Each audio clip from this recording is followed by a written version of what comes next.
What's going on, Broncos country? Welcome on into the Broncos Breakdown by Chat Sports. Matthew Peterson here, running through the updated playoff picture now that all the AFC games have been played for Week 16. Plus, I have some encouraging news on the injury front for a certain starter. But first, what does the playoff picture look like for the AFC with Week 16 done for them? Denver currently holds on to the 7th seed, sitting with a 9-6 record. They are 1 win away from clinching a playoff spot. However, they do not have head-to-head tiebreakers with the Steelers, with the Ravens, with the Chargers, making it almost impossible for them to get, impossible, actually, definitely impossible for them to get to the 6th seed. So they are on a collision course to play the Bills. We'll talk more about the playoff picture later on. But the encouraging news they came across during their mini bye, Riley Moss was brought up with Sean Payton when he spoke to the media. He said that he's hopeful that Moss can play this Saturday. Remember, Riley Moss has missed the last 4 games. He went down in the Raiders' second half. Week 10 was that? It's been, week 11? Yeah, something like that. It's been a while. That's the point. He's missed 4 games. He's missed the Browns game, the bye week, the Colts game, and then the Chargers game. So they could have put him on injured reserve and opened up a roster spot. But hopefully Moss can come back and play on Saturday. Short week, but a shorter week for the Bengals, who have only 6 days compared to 9 for Denver. But it's going to be an all-hands-on-deck experience because you've got Ja'Marr Chase, T. Higgins, Andrea Josevich. They have some really good players. Ja'Marr Chase is on pace to be the NFL Triple Crown winner. He leads the NFL in receptions, yards, and touchdowns. Higgins got banged up in the win over Cleveland in Week 16, but they still have a bunch of cats that can do a lot of damage over the middle of the field. So speaking of this matchup coming up here for Ja'Marr Chase and Patrick Surtain, it may very well decide this game. If Ja'Marr Chase goes on to have the numbers he's had this year and puts up 100 yards and a touchdown, I'm not quite sure that Bo Nix can keep up with Joe Burrow.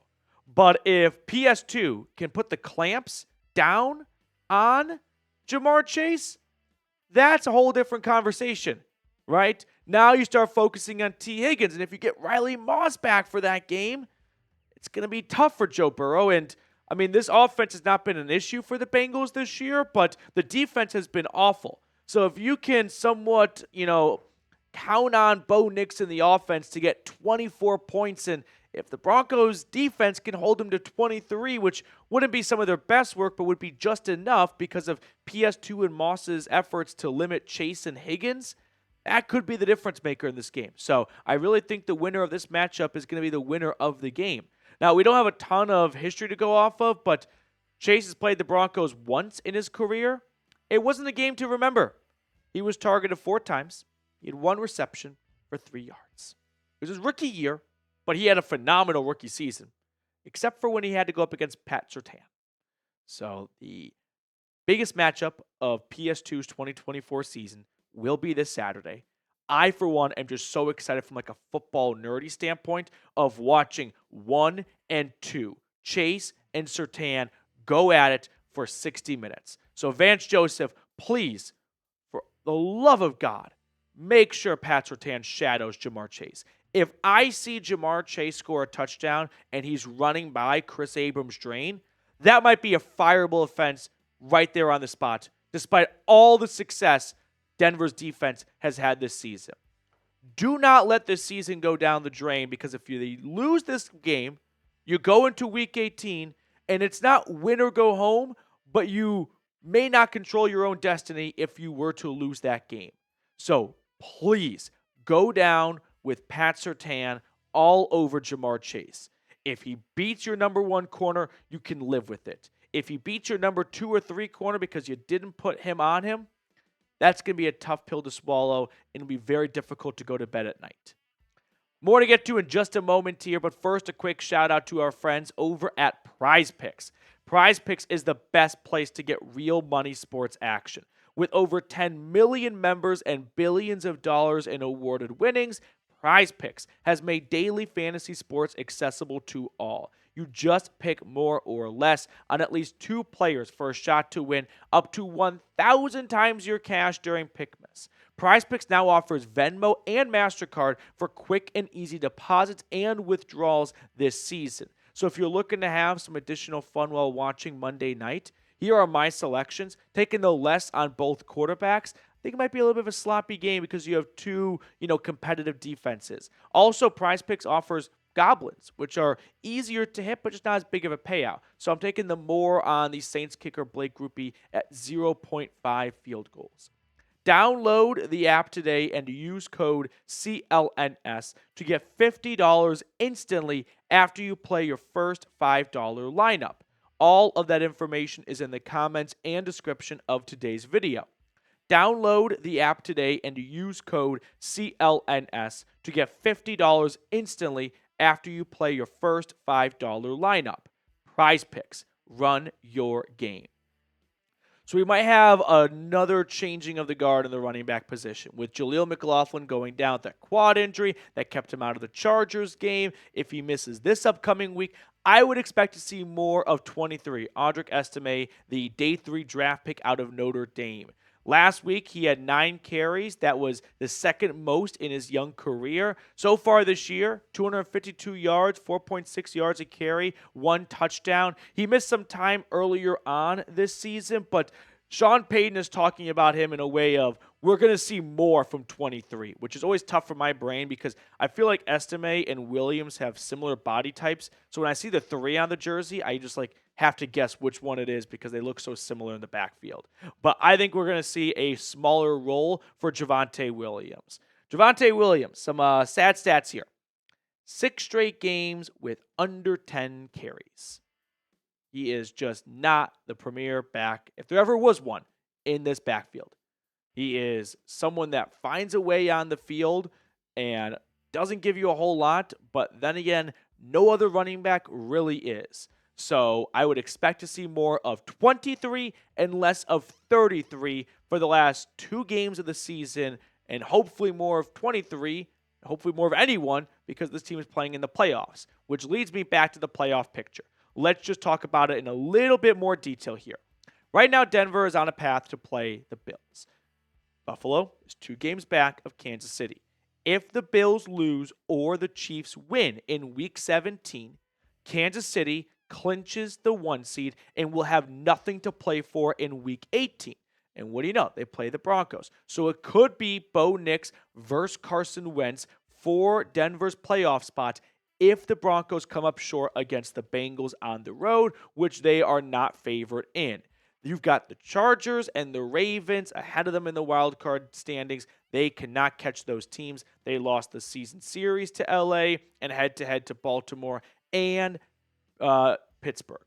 So right now, it's a little bit of a pick your poison. If you make the playoffs, do you want to face the Bills or the Chiefs?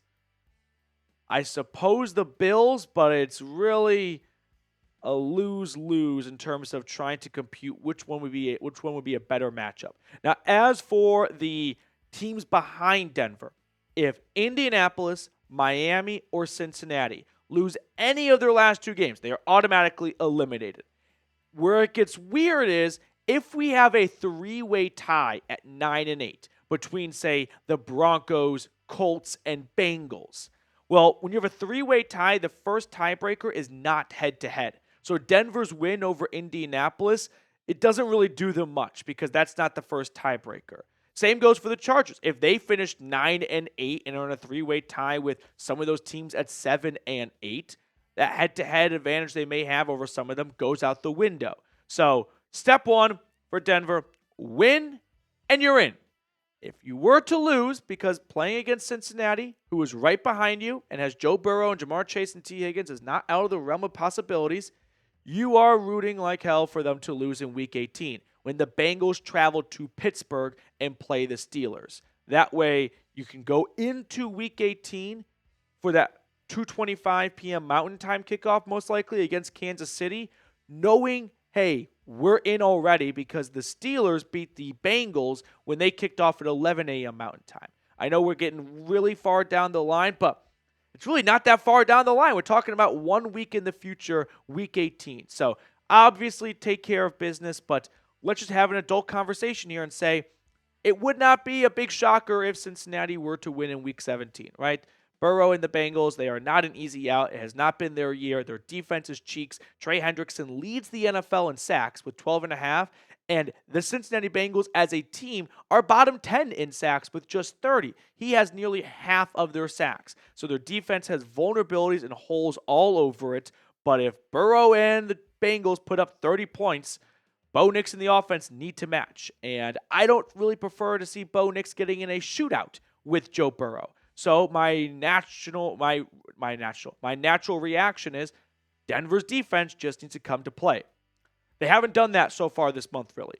They gave up a 30-point burger to the Browns and then to the Chargers. So, yeah, this is a matchup that just definitely has me on the weary side.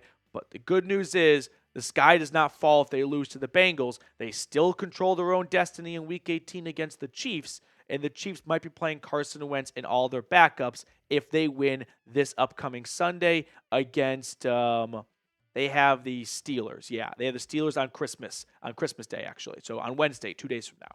So if you believe in the Broncos winning just one more game, let's get some good mojo going. Hit that thumbs up button down below. All right. That will do it for us, or we have one more thing I want to get to? No. That's going to do it for us on today's episode. Thank you guys so much for talking Broncos with me and tuning in. If you enjoyed the content, scroll on down, type DEN in the comment section. That way I can give some love to the end of the video crew and obviously give some love to the Blue and Orange Club for rocking and rolling with us every single watch party. We will have another watch party this Saturday for the Broncos-Bengals game. I'm coming back home from Christmas early to make sure I'm here with you all. So please make sure to tune in on Saturday if you have not joined a watch party yet this year.